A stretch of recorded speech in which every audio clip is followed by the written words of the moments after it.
Bag में जय जोहार। खड़ी नहीं एक जय बोलाड़ूंगा, सबने बोलू है। बैग में है, बैग में। मैं बाबा की जय। किनी जय बोलाड़ जी मैं बाबा नी जय। मैं बाबा की जय, मैं बाबा की जय। और आप सब की जय। झंडा लगा हुआ है। ये कुदरत आज हम जिस विचारधारा के आधार पे जिस पार्टी का गठन किया गया है, भारत आदिवासी पार्टी, और इस विचारधारा की जो मूल थीम है कि प्रकृति ने पूजवी, जल जंगल जमीन आसमान ने पूजबू, और आने मे बाबा ने की पूजा की थी और अरज की थी कि मे बाबा गर्मी पड़ी रही है कई, और आ नवो नवो आ मैदान काढ्યું है तो तुड़ुडे थोड़ो टाळू કરી દીવાન તે બે દાડા પહેલા અસલ પડી ગયા પૂરો टाळू થઈ और અમે હાજ્યા તા નામજા और પછી ફેર અરજ કીધી કે અમે ફેર પરળી જંગા की કે પૈસા વધારે નહીં તો વાટરપ્રૂફ પાઉ ટેન ની લગાડ્યું है તમે આજ દાડા રાહત આપી દો और આ ગામ ખેડાની માતા ने जटली से आदिवासी समाज ने जी गोत्र ही और गोत्र ने कुल देवी और हमारे खत्री थे की आराधना की थी और मैं बाबा थे की आराधना की थी कि आज में दाड़े पूर्ण कोरो करी दीजो तो तमे सब जानो आज कोरो थाजू नहीं थाजू। ये है आदिवासी समाज की पुरखाई जो पूजा पद्धति है, हमारी जो पुरखाई पूजा पद्धति है कि मांगजो में माहे और मानस अनुरूप, और ये पूजा पद्धति से हमारी प्रकृति की जो देन है, और आज हम सबको शांतिपूर्वक कार्यक्रम निपट गया। आज इस कार्यक्रम में हम जो पांडाल में बैठे हुए हैं, इस जमीन को तैयार कराने के लिए यहाँ के जो स्थानीय साथी हैं, जिन्होंने दान की है, जिसका छोटा मोटा कब्जा था और इस जमीन के लिए कई साथी जेल गए हैं, उन सब के जो मतलब पसीना बहाया, उन सब ने संघर्ष किया और उन सब की बदौलत आप शांतिपूर्वक तरीके से बैठे हैं, उनको भी मैं यहाँ से जोहार करना चाहूंगा। राजस्थान का प्रशासन, डूंगरपुर का प्रशासन सोच रहा था कि भारत आदिवासी पार्टी आ रही है तो कार्यक्रम कहाँ कर रहे हैं, अभी तक जिला मुख्यालय पे कोई तैयारी नहीं की है, और 3 दिन पहले प्रशासन को पता चलता है कि आदिवासी प्रेरणा स्थल बनाया गया है 84 विधानसभा क्षेत्र के अंदर, और आदिवासी प्रेरणा स्थल पर पूरे देश के आदिवासियों को आमंत्रित किया गया है। ये 4 दिन पहले पता चला प्रशासन को, और ये गांव के साथी, ये भोज के साथी, उनकी मेहरबानी। मैं अपनी बात शुरू करूं आज इस पांडाल के अंदर, और ये आवाज जहां तक जा रही है, जो जितने भी साथी हैं, आप सभी लोग दिल से आए हो, यहां से आए हो, फ्री में लाई हुई, पैसों से बुलाई हुई ये भीड़ नहीं है, ये भीड़ दिल से आई हुई भीड़ है, और आप सबका मैं तहे दिल से स्वागत अभिनंदन करता हूं। आज आजादी के बाद हमारी जो विचारधारा है, और इस विचारधारा पे आधार पे ये जो पार्टी बनी है, और ये पार्टी पहली बार देश में और इस क्षेत्र के अंदर लोकतंत्र स्थापित करने का काम करेगी, और संविधान की जो मूल भावना है और लोकतंत्र की जो वास्तविक परिभाषा है, उसको धरातल पे लाने का काम ये भारत आदिवासी पार्टी करने वाली है। इस पार्टी को बनाने के लिए कई जनों ने योगदान दिया, और इस पार्टी के आधार पे आने वाले समय में हमारे आने वाली पीढ़ी का भविष्य सुधारेंगे, जल जंगल की जमीन की लड़ाई लड़ेंगे, संवैधानिक हक अधिकार की लड़ाई लड़ेंगे, और कमल कांग्रेस की खटिया खड़ी करेंगे। हम क्या थे, क्या बना दिया, हमारे पूर्वज क्या थे, ताकतवर थे, स्वाभिमानी थे, दयालु थे और दानदाता थे। हमारे पूर्वज स्वाभिमानी थे, ताकतवर थे, दयालु थे और दान दाता थे, उस समाज को इन कांग्रेस बीजेपी ने फ्री की योजनाओं में मानसिक रूप से गुलाम बना के एक भीख मंगा बनाने का काम किया है कांग्रेस बीजेपी ने 75 सालों के अंदर। हमारे समाज को एक स्वाभिमानी समाज, एक दानदाता समाज, मेहनत से कमाने वाला समाज और इस देश का मूल मालिक होने का जो दावा हम करते हैं और हैं, उस समाज को कांग्रेस बीजेपी ने आज तक हमको कमजोर बनाने का काम किया है। आज ये जो पार्टी बनी है, इस पार्टी आने वाले समय में राजस्थान की सरकार कौन होगी, मध्य प्रदेश की सरकार कौन होगी, महाराष्ट्र की सरकार कौन होगी, ये तय करने का काम करेगी ये भारत आदिवासी पार्टी। कांग्रेस वाले कहते हैं, बड़े बड़े लॉलीपॉप देते हैं। एक नारा लगाया था उन्होंने, क्या लगाया था? नफरत के बाजार में मोहब्बत की दुकान खोलने आए हैं। क्या लगाया था? नफरत के बाजार में मोहब्बत की दुकान खोलने आए हैं। मैं कहता हूं, नफरत के बाजार में स्वाभिमान की दुकान खोलने आएगी भारत आदिवासी पार्टी, क्योंकि मोहब्बत वाले धोखा बहुत जल्दी देते हैं। मोहब्बत की बातें करने वाले धोखा बहुत जल्दी देते हैं। और हम इस देश के अंदर आदिवासी समुदाय, माइनॉरिटी, एससी सभी को स्वाभिमानी बनाने का काम करने आएंगे। आज हमारा समाज किस तरह से बना दिया इन लोगों ने? हम लोगों को गुमराह कर दिया गया है, हमारे लोगों को मानसिक रूप से कमजोर कर दिया है। और मैं कई बार कहता हूं कि कांग्रेस बीजेपी 75 साल तक क्या किया? अमर बाजे ने घुसवाड़ी नाचा सपा हो कि तू घुसवाई किया, कंप्लीट मानसिक रूप थकी घुसवाई किया। और घुसबानो काम करने कीधु जे कांग्रेस बीजेपी में लसवायला ताणी कीधु, लसवायला ताणी घुसबान काम कीधु।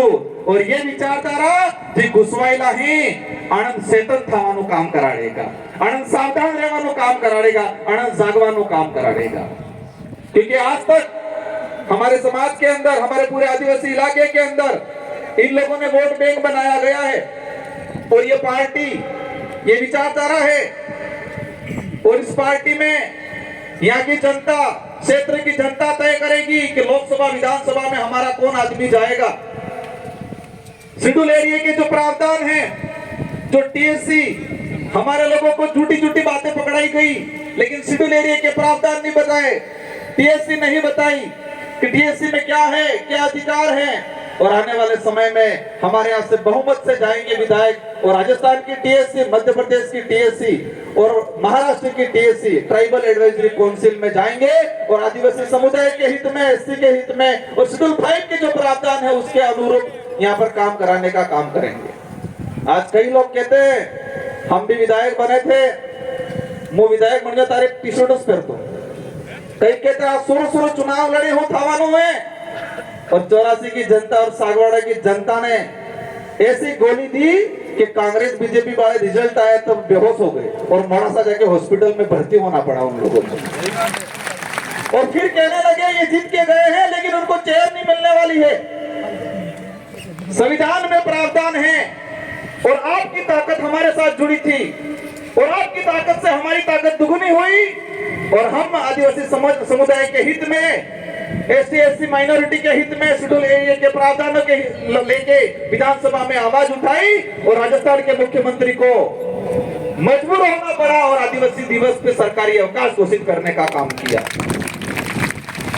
पहले डूंगरपुर जिले की बात करें, दो साल के अंदर एक बार मुख्यमंत्री आता था और आपकी खोट की वजह से अब 1 महीने में 5 बार मुख्यमंत्री आ रहा है।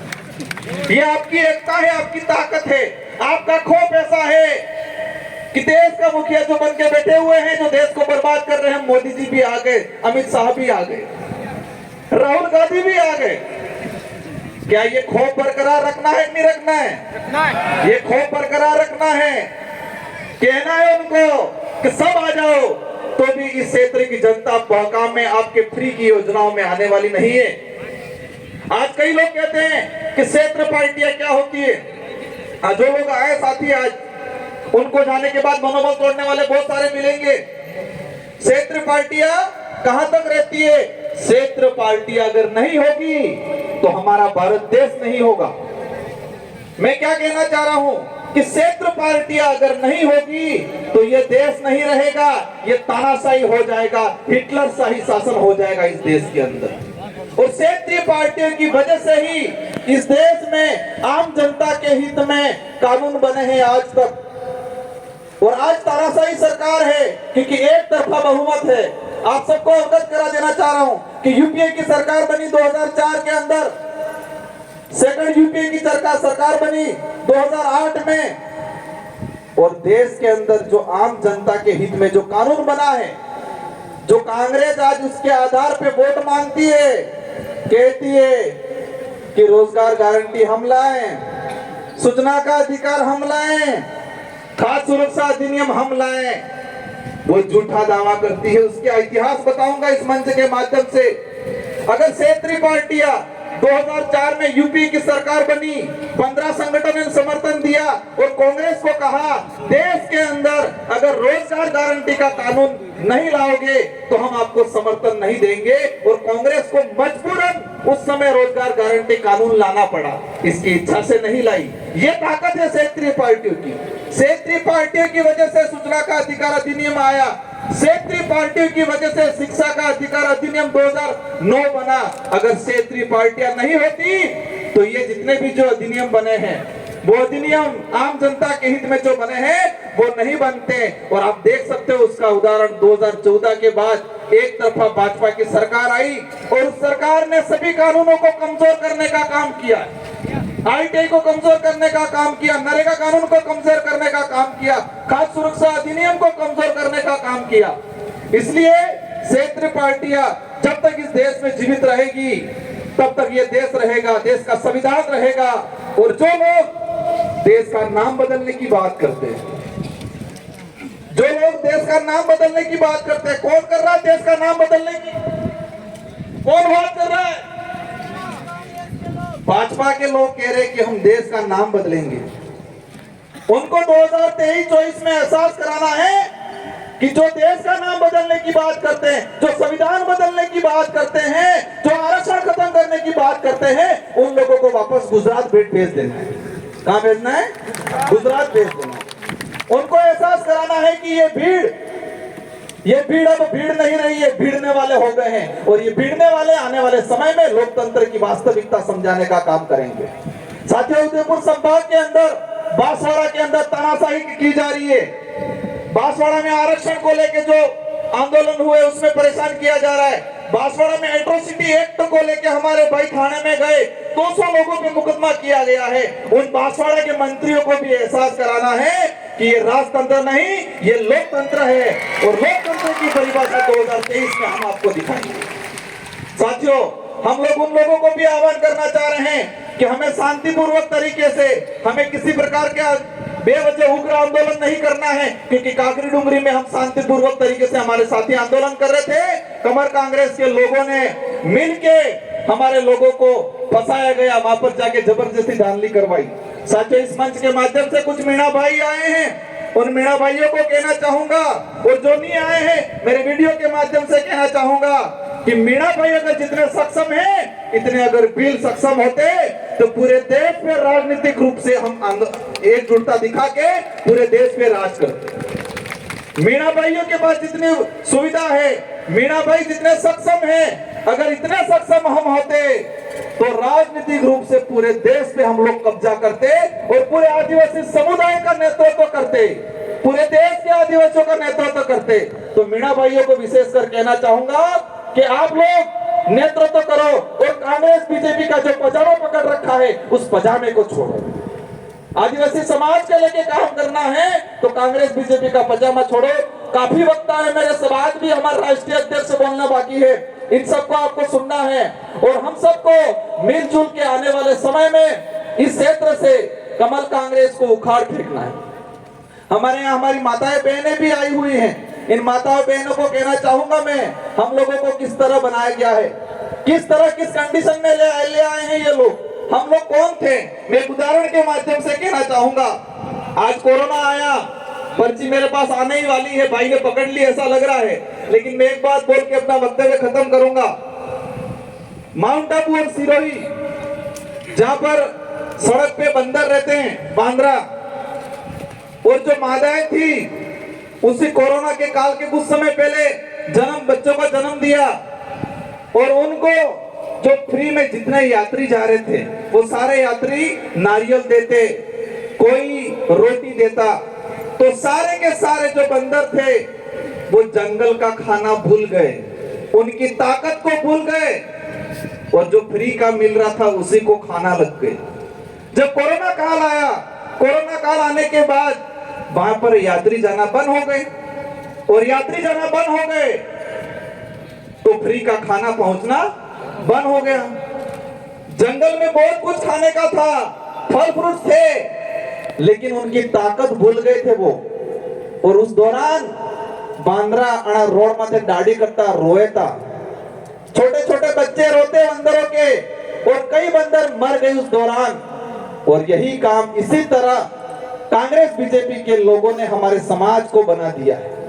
हमको जमीन का हक चाहिए, हमको आरक्षण चाहिए, हमको संवैधानिक जो प्रावधान है वो चाहिए, आपके फ्री की 5 रुपए 10 रुपए की थैली नहीं चाहिए। ये बोलना है कमल कांग्रेस को, लोगों को। हमें आत्मनिर्भर बनाना है। कांग्रेस बीजेपी ने हमको परजीवी बनाया है, दूसरों पे निर्भर बनाया है, और ये विचारधारा, भारत आदिवासी पार्टी की विचारधारा इस समाज को आत्मनिर्भर बनाएगी, खुद के पैरों पे खड़ा होने के लिए तैयार करने का काम करेगी। और आप सब एकजुट रहे, एकता दिखाए, और आने वाले समय में पूरे देश के अंदर इस भारत आदिवासी पार्टी का बहुमत बनेगा और हमारे लोग चुन के जाएंगे।